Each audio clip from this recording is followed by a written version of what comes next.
Hey, what's going on, everybody? This is Tyrone back with Tech Life.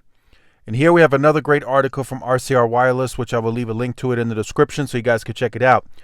So AT&T's next chapter of wireless. I already did Verizon and I already did T-Mobile. I will leave both of those videos in the description in case you have not seen them. So AT&T's path to the next chapter of wireless growth is a bit interesting, right? So I say in a few previous videos that fiber has taken priority. It's taken priority on CapEx. If there's any acceleration momentum that they can gain, which we've recently seen in the first quarter, they spent more CapEx than anticipated. That's why the free cash flow is down. And, any momentum that they see that they can accelerate on fiber, they take that opportunity almost instantly.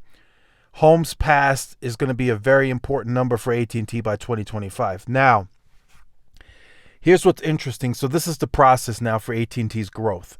Within fiber footprints, they believe, and the numbers clearly show it, that once they get in the living room with fiber, they attach you to wireless 99% of the time. There's a very high success rate of them getting your wireless business once they get into the living room with fiber.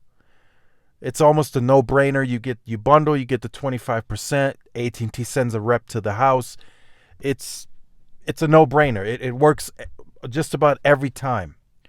Now, the only issue is, in terms of attaching that to the next chapter of wireless growth, AT&T's fiber footprint is relatively small compared to their wireless footprint. Wireless footprint is way larger on a national scale than their fiber footprint. Now, there's some DSL, I'm being told, that's a bit larger, of course, and that AT&T is transitioning to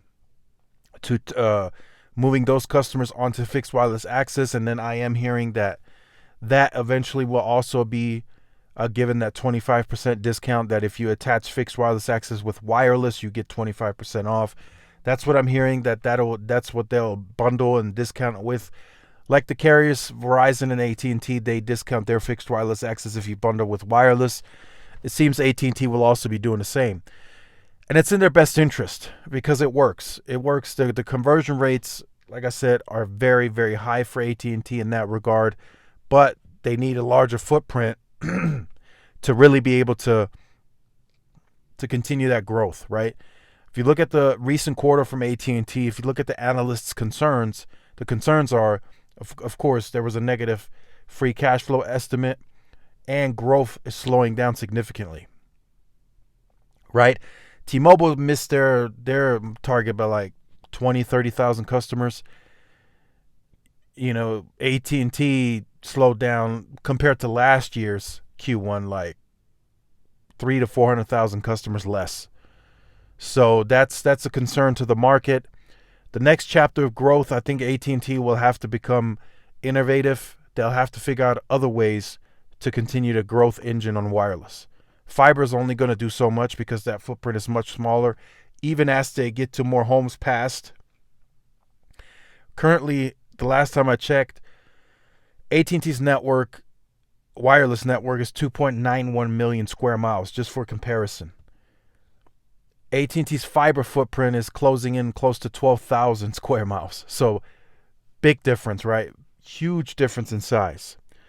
So I think moving forward, I think AT&T needs to start including some value onto the plans. Now, I know that has not really jump-started or helped them in their recent growth because they don't have any. So they're still continuing to maintain growth without adding any value. But I think we have an announcement from Verizon May 15th. T-Mobile, I'm sure, will include more in the future. So they're going to start shopping around and they're going to start saying, well, wait a minute. T-Mobile has this, and this on their plan. Verizon has this, and this on their plan. Why doesn't AT&T have any of it? The consumer will start noticing. They will start noticing, and they're going to say, well, wait a minute. I'm paying just about the same, but I'm not getting any value on AT&T. So I do think they need to start with bringing Max back, the new streaming platform that's going to launch. Well, it's a rebrand, but it's from HBO Max. They need to bring that back. I think they need to include a subscription of music or some sort. And then maybe a gaming subscription, but include it on the plan as permanent. Don't make it 6 months like they've been doing, or a year. Include it permanently on the highest plan. And I think that'll help. The international roaming, that's a perk. You can add, that's about, I think, 19 countries. That's a perk. That's good. That's a value, right? But they need to do more. They need to include more.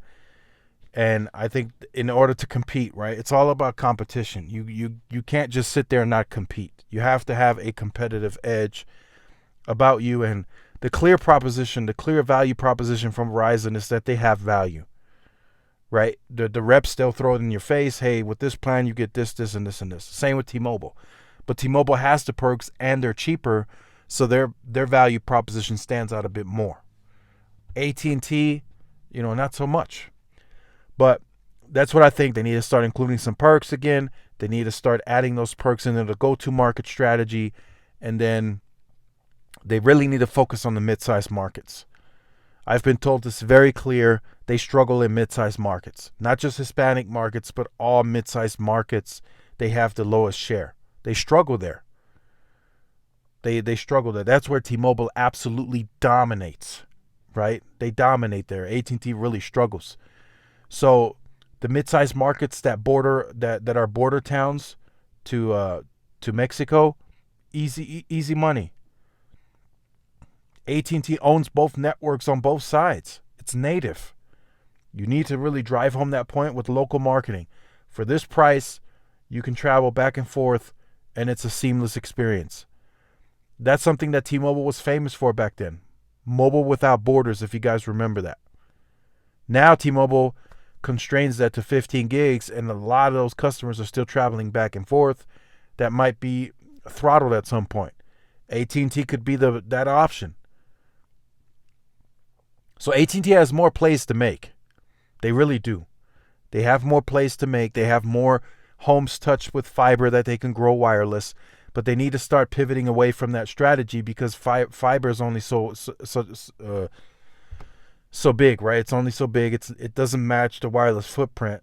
So they need to start pivoting eventually, and they need to start getting some other strategies on board, like perks, value proposition, and a different go-to-market strategy for certain regions. So make sure you guys let me know in the comment section down below how you feel about it. Make sure you like, share, subscribe, follow my social media outlets. This is Tyrone with Tech Life. See y'all in the next one. Peace.